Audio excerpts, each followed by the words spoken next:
Glen Ballard is the Grammy-winning songwriter and executive producer behind Netflix's The Eddy, about a jazz band living in modern-day Paris.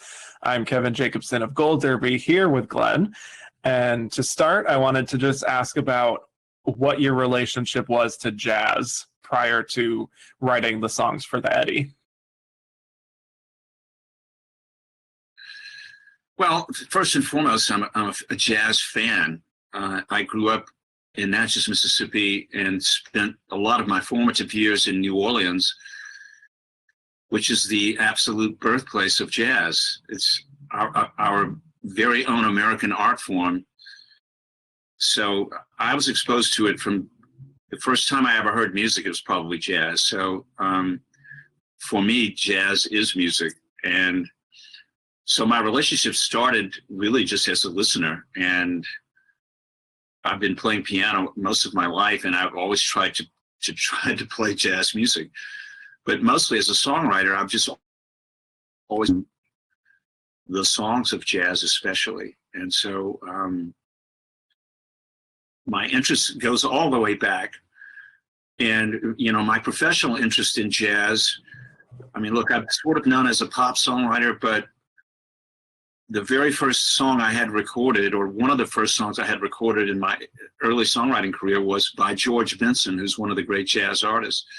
And Quincy Jones produced it. So even though George Benson has his own pop crossover background, it was for me a perfect reminder that a jazz-like composition can still be pop. So I sort of learned early on a blending of pop and jazz is actually okay. Mm-hmm. Yeah, and you can really feel that, I think, in the series. Can you walk us through just the pre-production of you getting involved with your production company, Augury, when you wrote your first song for the show, and just how long it took for The Eddy to get off the ground? Well, I would, if we're being entirely accurate, it's about a 13-year gestation period for this particular project. Wow. Yes, my production company's been involved with it from the various, is kind of what we do is engender big high concept projects here that are music driven. So, I mean, I've been wanting, I mean, listen, I've lived in and out of Paris most of my adult life.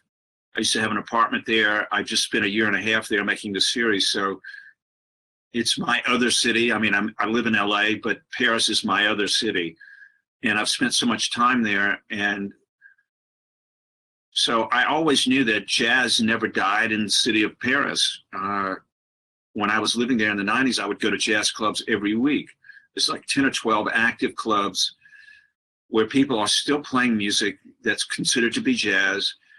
Sometimes there's some famous artists that come in, but mostly it's more local people playing this and keeping this genre alive. So I just love the intimacy of jazz clubs, of being close to the musicians, being close to the music. And it's an entirely different experience than most people have in music, live music today. So for me, it's all about, I wanted to write a bunch of jazz songs, and I wanted to have my own jazz band to play them. So for that to happen, that takes more than just writing the song. So I think in 2008, I was doing a project, and I got the chance to meet a young trumpet player from New Orleans named Christian Scott. And he became like a big inspiration for me, because he's an incredible musician, an incredible player. And it sort of reminded me of my long postponed dive into jazz as a writer. So in 2008, I started writing some songs with Christian Scott, all of them with this idea of doing it in Paris, and of a jazz band in Paris in the current day. So 2007, 2008, I wrote 4 or 5 songs. I wrote a song called The Eddy, the first iteration, and it was really describing what for me is my fantasy club, which is the perfect stage, the perfect size club, a great band on stage, a great song, and a great singer, and a great audience, you know. So for me, that's the definition of jazz for me, is those moments when the audience and the performers come together. So I wanted to create a situation where that could be real, but I wanted to do it in Paris. So I took the long way home, you know. I just kept writing songs, and I put together a little band. We've had 2 or 3 iterations of a band called The Eddy. And we played a few shows in LA. We played the Del Monte Speakeasy in Venice. We played on Fairfax at a club called No Name. We played on Hollywood Boulevard at a place which used to be called Hemingway's. So it was all an opportunity for the songs I had written to be expressed with a real band. So that was the beginning of what The Eddy was. It was really a band. And it was always reference to Paris. It was always reference to this idea of us doing a show in Paris. So that's how I started it. In 2013, I brought it to a great director-producer named Alan Poole, and I brought him all these songs and this concept of a show in Paris. And, you know, he's an incredible professional, and he listened to it. He loved the concept, but he said, I'm not sure how to do this. But I got a call from him 3 or 4 months later, and he said, I've met a young director named Damien Chazelle, who's just done a short film called Whiplash, and I think he'd be perfect for the project. So we met with Damien. This is like 2014, played him the music. He saw the band, and then he was all in. He wanted to do it. So we had our young genius director on board at that point, and then it became the dominoes fell from there. We got this incredible writer named Jack Thorne, incredible British writer. He came to LA. He saw the band. He listened to, I think, 39 of the songs that we had written and demoed. And he set about and he wrote 8 episodes based on this whole concept that we had given him. And that's how it all started. Wow, I didn't realize there's such a long gestation period there. Well, yeah. And you mentioned the title track, The Eddy, that we see pop up throughout the series. It's just so hypnotic, you know, especially with Joanna Kulig's vocals. What made you decide on that particular vibe as something of a recurring theme for the series? Well, I mean, it starts with the actual color of the song. I mean, harmonically, it's a kind of like noirish, deep indigo kind of mood that I wanted to create. And so for me, the music had to be complex, rich, and in some ways ambiguous. And some of the chords that we use, the minor 9s and the major 7s, are chords that are somewhat ambiguous in terms of the colors that and the emotions that they engender. So, you know, the idea about this mythical place, which became a real place, which is this place that you go to discover things about yourself. And I've often found that the right piece of music can help you do that. So the concept really was of being in this perfect club where you can actually resolve some issues that you might not be able to resolve any other place, you know. Mm-hmm. So for me, the music had to have a sense of that noir, slightly darker, and it's sometime after midnight, certainly. Right. And another notable song from the soundtrack is Kiss Me in the Morning, which is more of an up-tempo number, very catchy, definitely the one that got stuck in my head the most. What was your vision for that song? That song is sung from the point of view of the singer, who's basically saying to her lover, I'm up here working my ass off every night, and you better show up. And it's just that simple. It's about somebody saying, you know, if you're here with me in the morning, at night when I'm out here working, you need to be there too, you know. And so it's supposed to be a fun kind of love song, really. It's about saying we're having a great time, but I'm working too. So support me when I'm singing. Right. And you wrote this soundtrack with Randy Kerber, who also has a prolific history in the industry. What was that collaboration process between the two of you? Well, I mean, known Randy as a session musician for literally 35 years, and I've been making music with him since the mid-80s. Quincy Jones projects that we did, all the stuff that I did as a producer on my own, Randy was usually involved with it as, you know, one of the greatest musicians that I've ever known. So songs really for the first time on this project, because Randy has mostly just been a player, but he's got an incredible amount of music in him. And so to write this kind of densely harmonic, chromatic music, a lot of times I get it started and then he finishes it, because he's, you know, his sense of music is so rich and deep. So it was a great gift for me, especially writing these kinds of songs, to have somebody with his incredible musicality. So writing with Randy is like one of the easiest things I can do, because, you know, it's the most natural thing in the world. And having someone with that kind of musicality really sets the tone for the whole band. You've got to really be able to play this music. I call these songs easy to listen to and hard to play, because they have a lot of changes in them. And yet, because Randy's such a fluent musician, you don't really know how much is going on there until you sit down and actually try to play it. And you realize, oh my God, this is some serious composition, you know? Yeah. So Randy's a huge all of that. Well, one of the categories that you and Randy are submitting for the Emmys is Best Music Direction, and you're submitting episode 3, which is the Amira episode. Can you just talk about why you chose that episode in particular to just highlight your work? Yes, I think that we wanted to make the connection between this, obviously, New Orleans and where jazz is now. Like in Paris, it has a huge Moroccan, Algerian influence, North African. Some of our characters have an Islamic background. They're caught in between jazz and their culture.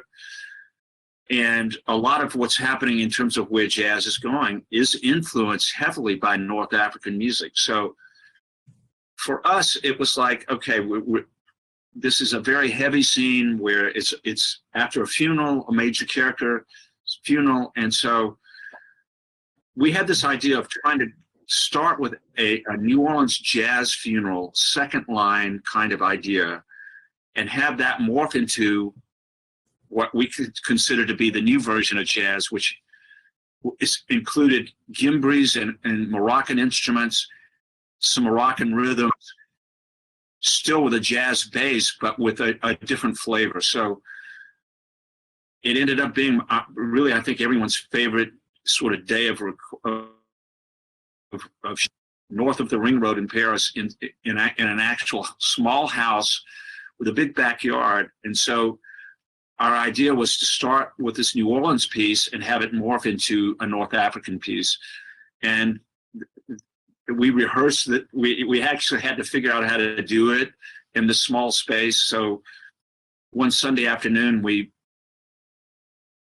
actually went into our choreograph how we would do it. And so, but when we got on the scene of the actual, you know, location, it was like, I think it was like the hottest day in the history of Paris that day. So it was a very difficult shoot because we were recording all the music live, but it ended up being, you know, just what we wanted it to be. It starts off as a second line New Orleans kind of funeral march, becomes increasingly less structured, and it goes into this kind of rhythmic kind of haze, almost like an LSD trip. And so, and then the band ends up playing a couple of songs. So that day, spent a lot of time figuring out how to make that happen, for sure. Yeah. And this is a series that I think people were certainly attracted to because of the pedigree involved, you know, David Chazelle and you and Jack Thorne, this cast, Andre Holland, and having it be on Netflix, this huge platform, it's gotten a lot of eyeballs on it. So what are you hoping that this audience, which might not be exposed to jazz as much, what are you hoping that they take away from the series? Well, I think as much as anything, I hope they have a little more respect for the musicians and what it costs to make jazz music, and to understand that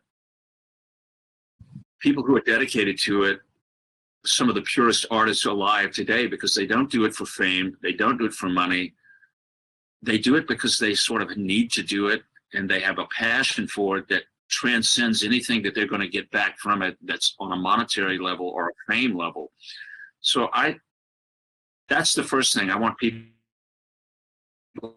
to feel in their circumstance. But ultimately, I hope that people will feel close enough that they want to go see somebody make this music. Because I think what's been missing, especially from young people, is the intimacy of musical performance. The 100 songs that are on any top 100 charts anywhere in the world right now don't include people playing music together. And I think even though we're in the coronavirus and we can't all get together in a room, at whatever point that's possible in the future, I would hope that people will feel inspired to go out and hear some live music. And certainly when you see a great jazz band like the Eddy play, it's like close-up magic. It's actually like a magic trick, because it's so unusually good. So I'm hoping that it engenders some interest in close-up magic, like jazz music. Yeah, and I think it does help that, recording it all live certainly gives you that feeling. And since I have you here, I would be remiss if I didn't also talk about your involvement with Jagged Little Pill, the Alanis Morissette album, which won a bunch of Grammys for you. It's really endured through the years, 25 years later now, and it's been adapted to a Broadway show. Why do you think that album has had such a lasting legacy? Well, I think it has everything to do with Alanis Morissette and her genius honesty when she was 19 and 20 years old when we wrote that record and made it. She was so far ahead of the curve and so far ahead of the times that she lived in. And I think it has everything to do with that. And I think that sort of on some level, the world is kind of caught up with the sensibilities that she was expressing at that time. And of course, then to have the amount of talented people who got involved with the musical, Diablo Cody and Diane Paulus, Tom Kidd, who brought something to it that, quite honestly, 25 years ago, Alanis and I never dreamed about this musical. So I'm living a charmed life because I got really lucky with that. Well, just as we wrap up here, is there anything else that you feel like you're just going to take away from your experience working on the Eddy? Just a great love for everybody who was involved with it. I mean, when you have an inspired group of people making something, it really is so much fun.